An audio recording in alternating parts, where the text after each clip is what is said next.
ایک دفعہ ایک جنگل میں 3 دوست رہتے تھے، ایک بلی، ہاتھی اور چونٹیاں۔ وہ بہت پیار سے ایک دوسرے کے ساتھ رہتے تھے۔ جو چونٹیاں تھی، بلی تھی، وہ جنگل میں ایلیفینٹ پہ سیر کیا کرتے تھے۔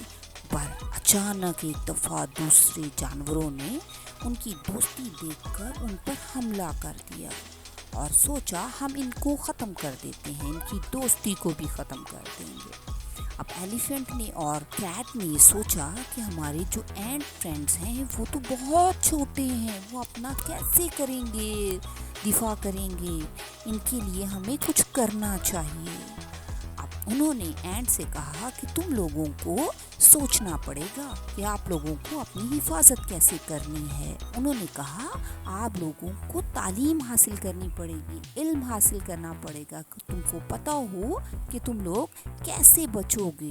اینٹس نے سوچنا شروع کر دیا کہ ہم تو اسکول جائیں گے اور جانیں گے کہ ہم اپنا حفاظت کس طرح کریں گے۔ وہ دن رات اسی محنت میں لگے رہے۔ انہوں نے بہت سی کتابوں کو پڑھا، اپنے بچوں کو سکھایا اور بہت سی محنت کی۔ اس کے بعد انہوں نے دیکھا کہ ان کی جو ہے بہت سا انہوں نے چیزیں سیکھی نئی نئی، اور اپنے لیے اپنی جو تھی اینٹ ہل بنانے کا سوچا، اور وہاں پہ اندر انہوں نے اپنے خوراک، اپنی چیزیں، اپنے سب کچھ زمین کے اندر ہی بنانے کا فیصلہ کیا۔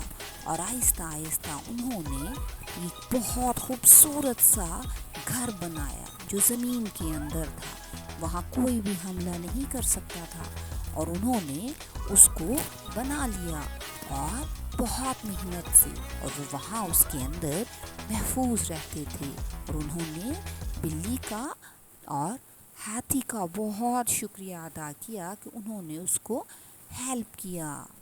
ہمیں ایک دوسرے کی ہیلپ کرنی چاہیے۔ اور بچوں، اس چینل کو جلدی سے سبسکرائب کر لو اور اس کو فالو بھی کر لو، ٹھیک ہے؟ اور ہمیں بھی دن رات محنت کرنی چاہیے اور اسی سے ہمیں کامیابی ملتی ہے۔ Bye bye.